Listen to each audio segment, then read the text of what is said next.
Jai Hind students, welcome to my YouTube channel. Students, sometimes we are tested not to show our weakness but instead to discover our strength. So, one of the most important requirements of a positive life is the capacity of facing all situations of life with courage and fortitude. With that positive note, students, let's begin today's session.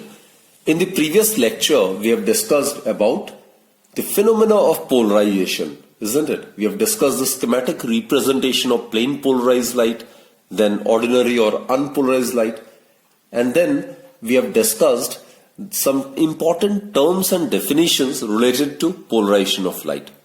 Today, students, will be discussing some methods to obtain plain polarized light, and the simplest method to produce plain polarized light is by reflection.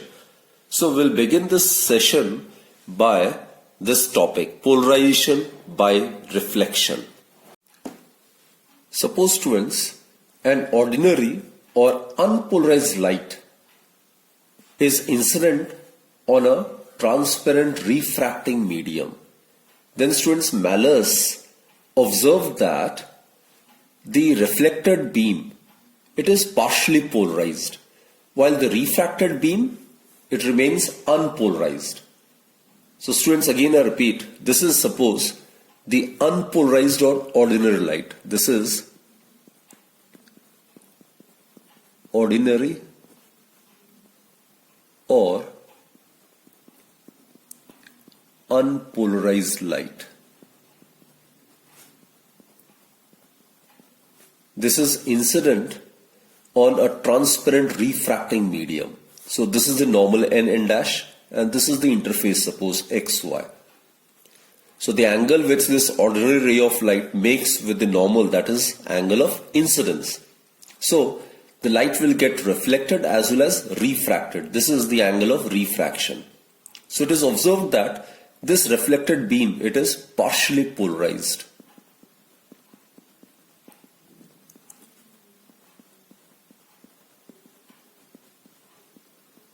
While on the other hand, this refracted beam, it will remain unpolarized.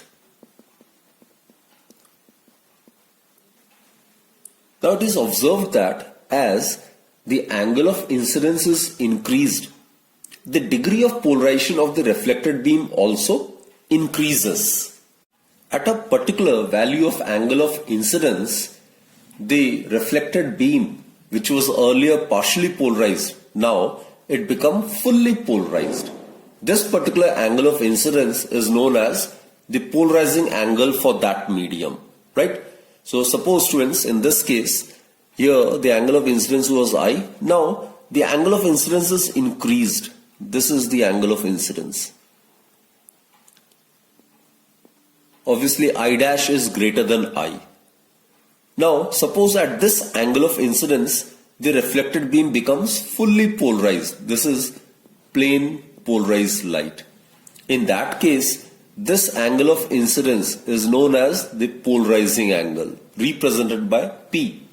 So students, therefore, the angle of incidence at which when an ordinary light is incident on a transparent refracting medium, the reflected light becomes maximum rich in plain polarized light, or in other words, the reflected beam becomes fully polarized. That angle of incidence is known as polarizing angle, right? So the refracted beam, it will remain unpolarized. This is the incident beam which is unpolarized. This is the refracted beam. This is the angle of refraction. So the refracted beam, it remains unpolarized. But the reflected beam at the polarizing angle, it become fully polarized, plain polarized light, right? So whenever reflection takes place, the angle of incidence is equal to angle of reflection. So these two angles are equal. This must be also equal to polarizing angle. R here stands for the angle of refraction, right? This value of polarizing angle, students, it varies with the wavelength of the light. and hence complete polarization can be obtained only with monochromatic light, that is light having single wavelength. Clear?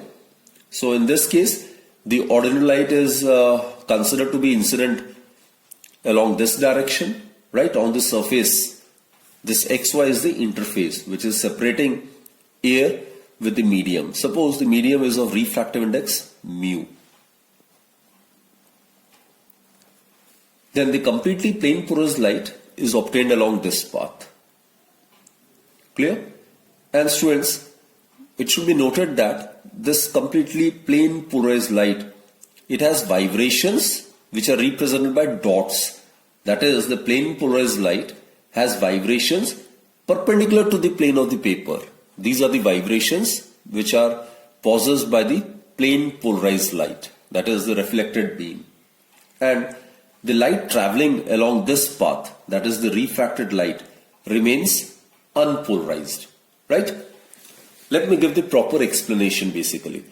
Students, the vibrations which are perpendicular to the plane of the paper, I am talking about these vibrations, right, which are perpendicular to the plane of the paper, they always remain parallel to the reflecting surface, whatever be the angle of incidence, and hence the condition of reflection remains the same even if the angle of incidence is increased or rather it is changed.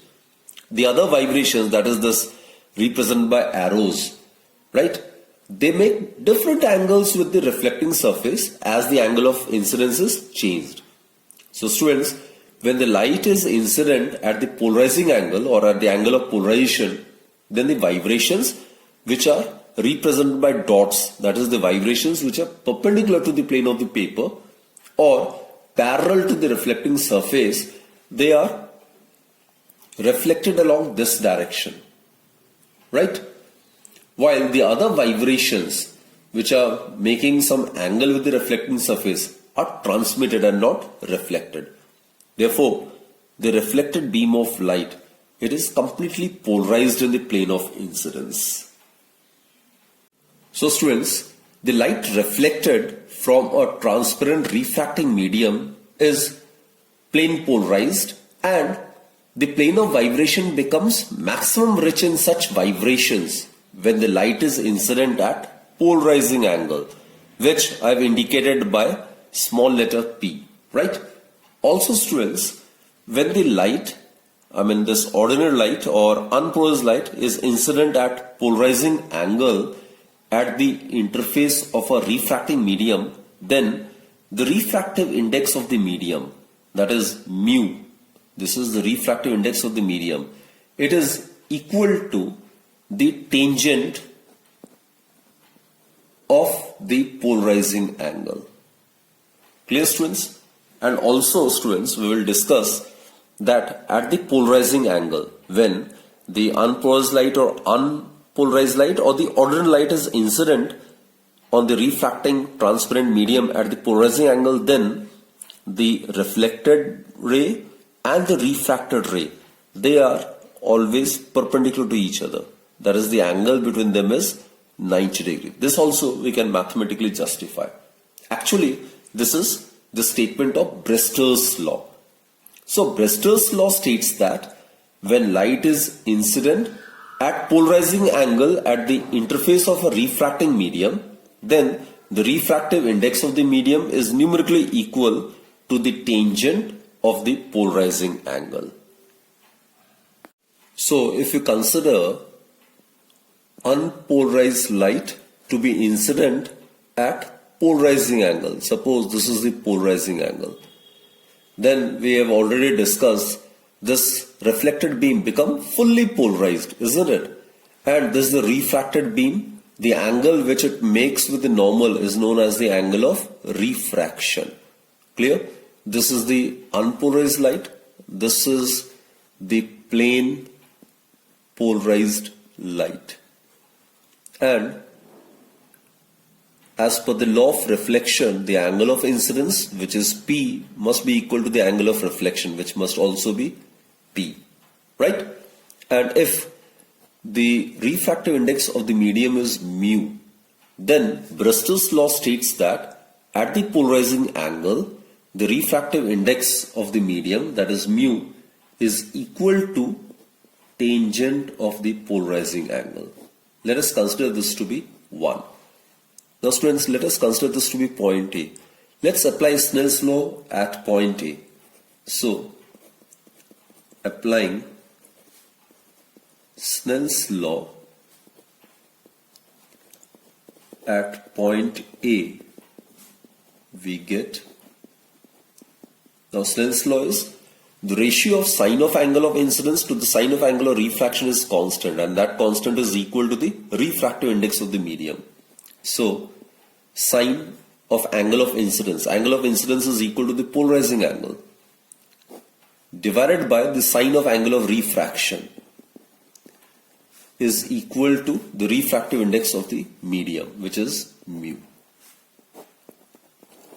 Now from 1 and 2 what we get is, from 1 and 2 we get tan P, it's equal to sin P by sin R, isn't it? So tangent of polarizing angle is equal to sin P divided by sin R.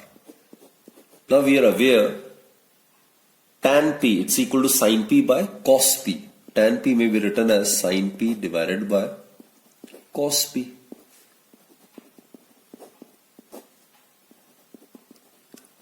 So it further implies that 1 by cos P is equal to 1 by sin R. Taking reciprocal, what we get is cos P is equal to sin R, isn't it?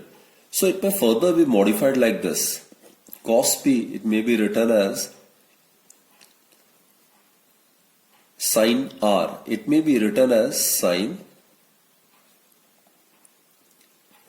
R. It may be written as cos 90 minus R. Students, we are aware cos 90 minus theta is sin theta. So we can very much write sin R as cos 90 minus R. So comparing these two, what we get is angle of polarization P is equal to 90 minus R, or the sum of the polarizing angle and the angle of refraction is equal to 90 degree. Clear? So students, now look, consider this to be angle 1. Consider this to be angle 1. This is the reflected beam and this is the refracted beam. So the angle which the reflected beam makes to the refracted beam is angle 1, right? Now this is a linear pair. So the sum of angle of P, angle 1 and angle R should be equal to 180 degree. Put this as equation 3. So also this is a straight line, so angle P plus angle 1 plus angle of refraction R, it should be equal to 180 degree. It's a linear pair. But angle P plus R is equal to 90 degree. Therefore, in place of angle P plus R, we can write 90 degree or pi by 2 radians plus angle 1 is equal to 180 degree. Since angle P plus angle R is equal to 90 degree. Therefore, students, angle 1 is equal to 180 minus 90. That is equal to 90 degree. Hence, students, what we have discussed is when a ray of light is incident on a transparent refracting medium at polarizing angle, then the reflected ray and the refracted ray are perpendicular to each other. That is, the reflected ray is at right angle to the refracted ray. This is another alternative statement of Brewster's law. Now let us discuss some numericals which are based on Brewster's law. Let's start with the first question. The first question is, the polarizing angle of a medium is 60 degree. What is the refractive index of the medium? Now look students, polarizing angle, we are aware it's the angle of incidence at which the reflected beam becomes fully polarized, right? And we are aware of Brewster's law. Brewster's law states that when the ordinary or unpolarized light is incident on a transparent refracting medium at the polarizing angle, then the refractive index of the medium, it is equal to the tangent of the polarizing angle, isn't it? Here, as per the question, the polarizing angle it's given to be 60 degree. Therefore, the refractive index of the medium would be given by tan 60. Tan 60 is root 3. Therefore, students, the refractive index of the medium is root 3, that is 1.732, right? Okay, let's proceed to the next question. It is again based on Brewster's law only. A ray of light is incident on the surface of a glass plate of refractive index 1.536 at polarizing angle. Calculate the angle of refraction. So students, this is the case. Suppose this is a transparent refracting medium, and let us consider this to be the normal, right? Now unpolarized light is incident over here. This is suppose the unpolarized light. It is schematically represented by both dots as well as having arrows. The dots represents the vibrations perpendicular to the plane of the paper, while the arrows represents the vibrations lying in the plane of the paper, right? So as the angle of incidence is increased, we are aware the extent of polarization of the reflected beam also increases, and at a particular angle of incidence known as polarizing angle, the reflected beam become fully polarized. It will contain only those vibrations which are perpendicular to the plane of the paper, right? It will contain only dots, and the refracted beam, it will remain unpolarized. So refracted beam, it remains unpolarized like this. And students, we have also proved that at the polarizing angle, the reflected beam and the refracted beam both are at right angle, right? This is the angle which the refracted beam makes to the normal, and hence it is the angle of refraction. So as per the question, this angle of refraction is to be calculated, right? Now, P is the angle of incidence. So as per the laws of reflection, angle of incidence is equal to the angle of reflection. So this angle must also be P, and this angle is 90 degree. Now students, we are aware from Brewster's law, we know that the refractive index of this medium is given by tangent of the polarizing angle, right? So here the polarizing angle, it's given to be, it is to be found actually. First let us calculate P.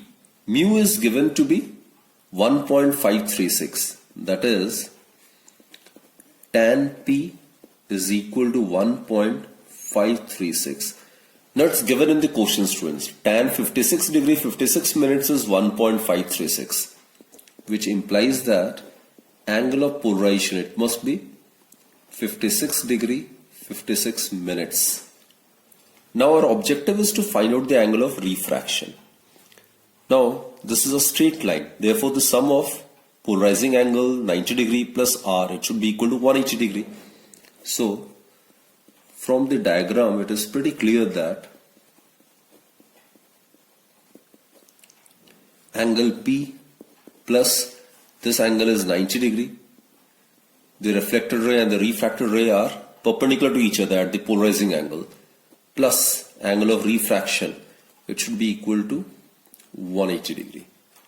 Now angle P is given to be 56 degree 56 minutes plus R is equal to 180 minus 90, that will give us 90, which implies that angle of refraction should be equal to 90 degree minus 56 degree 56 minutes. So that comes out to be equal to 33 degree and 4 minutes, right? So the angle of refraction is 33 degree and 4 minutes, right? Okay, let's consider on the next question. For a given medium, the polarizing angle is given to be 60 degree. So angle P is given over here. It is given to be 60 degree. What will be the critical angle for this medium? Okay students, for this you should be aware of the relationship between refractive index and the critical angle. We know that the refractive index of the medium is equal to reciprocal of sine of the critical angle of the given pair of media. This is a topic or relationship which we have done in the topic of total internal reflection. Critical angle is that angle which is the characteristics of the given pair of media. And if the angle of incidence in the denser medium is greater than the critical angle, then total internal reflection takes place. That is, the ray gets reflected into the medium, right? And there is no refraction. And during this reflection, there is no decrease in the intensity of the light, right? Also, we are aware, as per the Brewster's law, we know that mu is also equal to tan P. Here, polarizing angle is given to be 60 degrees. So, it will be equal to tan 60. And tan 60 is equal to root 3. That is 1.732. So, therefore, students, mu, it's 1.732, isn't it? 1.732 is equal to 1 by sine C, which implies that sine C, sine of the critical angle, it will be equal to 1 divided by 1.732. Students, if you solve it, it will be about 0.5774. And it's already given in the question. Sine 35 degrees 16 minutes is equal to 0.5774. That is, sine of the critical angle is equal to sine 35 degree 16 minutes, which implies that the critical angle of the given medium is equal to 35 degree 16 minutes. Right? So students, I hope you have understood all these questions which were associated with Brewster's law. Right? So that's it for this particular session. Hope you will practice more and more such numericals. And do join me in my next lecture then. Till then, do take very good care of yourself and keep watching my videos. Thank you.